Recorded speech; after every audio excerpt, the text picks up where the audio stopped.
नमस्कार, मैं अरीशा आजम और आप देख रहे हैं ओखला न्यूज। आज हम बात करेंगे दिल्ली में ओखला नाम के क्षेत्र में मौजूद कच्चे घरों के बारे में, जिन्हें झुग्गी झोपड़ी के नाम से भी जाना जाता है। ये एक ऐसा मुद्दा है जो न केवल यहाँ के रहने वालों के लिए जरूरी है, बल्कि इस पूरे समाज के लिए जरूरी है।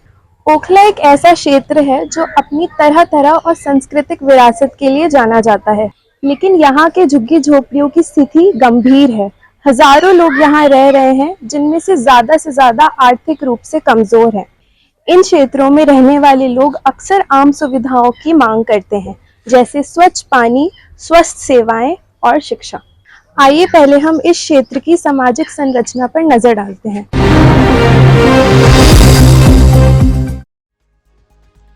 ओखला में रहने वाले लोगों में विभिन्न समुदायों के लोग शामिल हैं।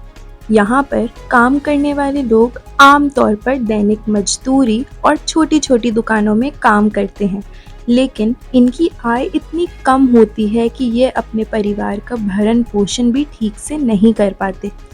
झुग्गी झोपड़ी के निवासियों को कई समस्याओं का सामना करना पड़ता है। सबसे बड़ी समस्या है आवास की।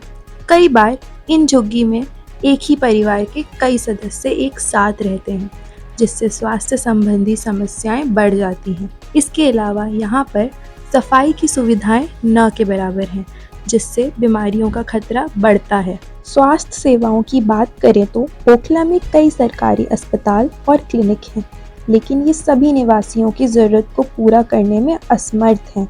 लोगों को अक्सर लंबी कतारों में खड़ा होना पड़ता है और कई बार उन्हें प्राथमिक उपचार भी नहीं मिल पाता।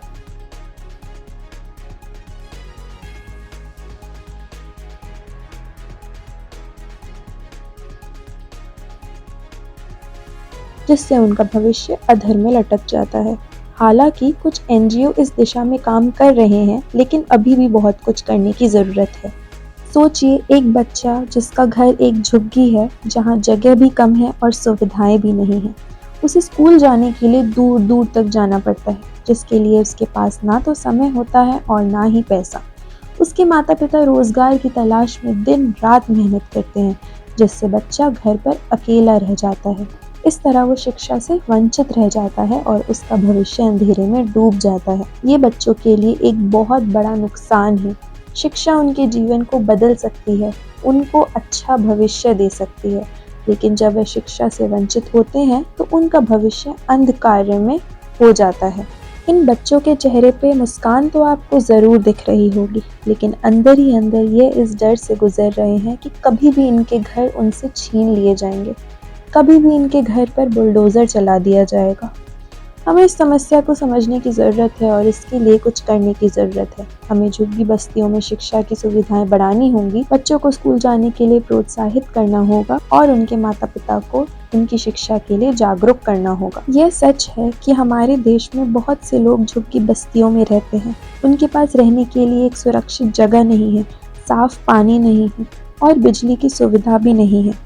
इन लोगों के पास शिक्षा, स्वास्थ्य सेवा और रोजगार के अच्छे अवसर नहीं हैं। इसके कारण उनका भविष्य अंधेरे में डूबा हुआ है। इन झुग्गी बस्तियों में रहने वाले लोगों को अपनी ज़िंदगी बहुत मुश्किलों से गुजारनी पड़ती है। उनके पास काम नहीं है, इसलिए वे गरीबी में जीते हैं। उनके बच्चे भी शिक्षा से वंचित रहते हैं और उनके पास भविष्य के लिए कोई उम्मीद नहीं होती। हमें इन लोगों के जीवन में सुधार लाने के लिए काम करना होगा। सरकार को इनके लिए सस्ती आवास, शिक्षा, स्वास्थ्य सेवा और रोजगार के अवसर प्रदान करने चाहिए। हमें इन लोगों को समर्थन देना चाहिए ताकि वे अपना भविष्य बेहतर बना सकें। अगर हम इन लोगों की मदद नहीं करेंगे तो हमारा देश कभी भी विकास नहीं कर पाएगा।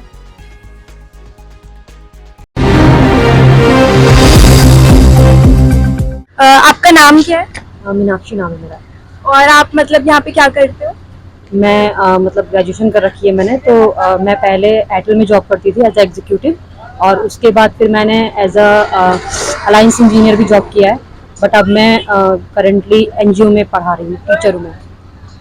तो आप यहाँ पे कितने सालों से रह रहे हो? मेरा तो जन्म ही हुआ है। अच्छा, तो यहाँ पे आप क्या चाहते हो? क्या यहाँ पे सुधार आए? क्या कमी है यहाँ पे? यहाँ कमी तो कुछ नहीं है, लेकिन सबसे बड़ी कमी यहाँ पर यह है कि जो माहौल यहाँ का खराब हो चुका है। यहाँ का माहौल सबसे ज़्यादा खराब हो गया है। अच्छा, और पानी की कमी, सड़क बनने की कमी? सड़क बनने की कमी यहाँ बहुत सालों पहले तक थी, बट अभी बीच में कुछ साल अभी लॉकडाउन के टाइम पे यहाँ पर करवाया है, तो इसकी तो कमी नहीं है अब यहाँ पर इस साइड। लेकिन ये जो पानी की लाइन यहाँ पर नहीं चल रही है, तो उसके लिए थोड़ा सा दिक्कत है। उसके लिए बार बार सरकार को बोलते रहते हैं, यहाँ पे कोई ध्यान नहीं देता। चलिए, धन्यवाद। काफी दिन से रह रहे हैं हम, ये जो खरीद के इसमें रह रहे हैं। और सरकार से आप क्या चाहते हैं कि यहाँ पे क्या सुधार आए, रोड बनने, पानी की कमी? हम तो सोच रहे हैं सब कुछ हो जाए, रोड भी बन जाए, पानी तो आ ही रहा है, मोटर बाकी सब तो है, हर चीज है यहाँ। और आप कितने लोगों के साथ यहाँ रहते हैं? हमारे तो हमारी पूरी फैमिली है, बेटा बहू है इधर, और उधर एक पीछे बेटा बहू है हमारा पूरा फैमिली नहीं रह रहा है। आपका नाम क्या है? निखिल। और आपका? यस। आप यहाँ पे कितने सालों से रह रहे हो? जी हम तो बचपन से रह रहे हैं मैम। काम क्या करते हो आप? मोटर वाइंडिंग का काम करते हैं इसी की। अच्छा, यहाँ पे क्या कमी है जो आप सरकार से चाहते हो कि वो पूरा करे? यहाँ पे थोड़ा सा सुधार दिए, सड़क नाली बह रही है। सब में आ रहा तो इसकी परेशानी है, नाली की और यहाँ पानी की परेशानी है। और मतलब और क्या सुविधाएं आप चाहते हैं सरकार से? सरकार तो ये चाहते हैं कि ना हमारी ये सड़क ठीक हो जाए, पानी की व्यवस्था बढ़िया हो जाए। और थोड़ी सी इधर कूड़े, मतलब इधर कूड़ा वूड़ा फेंकने के मतलब वो नहीं है इधर, जगह नहीं है, बाथरूम भी नहीं है इधर। ठीक है, धन्यवाद। क्या बताऊं मैम, क्यों जाने वाली है, क्या बताया जाए आपको। गरीबों के कलेजे पे जो है तो बुलडोजर चलने ही वाला है, उनके दिल पे तो बुलडोजर चले गई। अब क्या किसको कहा जाए, मैं क्या बोलूं। आप कितने साल से रह रही हैं? हम लोग तो 30 साल से, बचपना मेरा यही गुजर गया। मैं करीबन इतनी बड़ी थी जब से मैं दिल्ली में आई हूँ, और मेरा शादी यहाँ हुआ, 6 बच्चे हैं, जिसमें से लड़की मेरी 16-17 साल की है, एक लड़की 15 साल की है। तो जब से आप यहाँ पे रह रही हैं कुछ सुधार आया है? क्या सुधार आया है? जो सुधार आया था आके चला गया। हाँ, जो सुधार आया था वो आके चला गया। समझदार आदमी के लिए इतनी बात काफी है। जैसे हैदराबाद में जानवरों का घर छीना गया, उसी तरह मुंह वालों का घर छिनाने वाला है। वो तो इंसानों का घर छिनाने वाला है, वो तो बेमुंह के हैं। यहाँ मुंह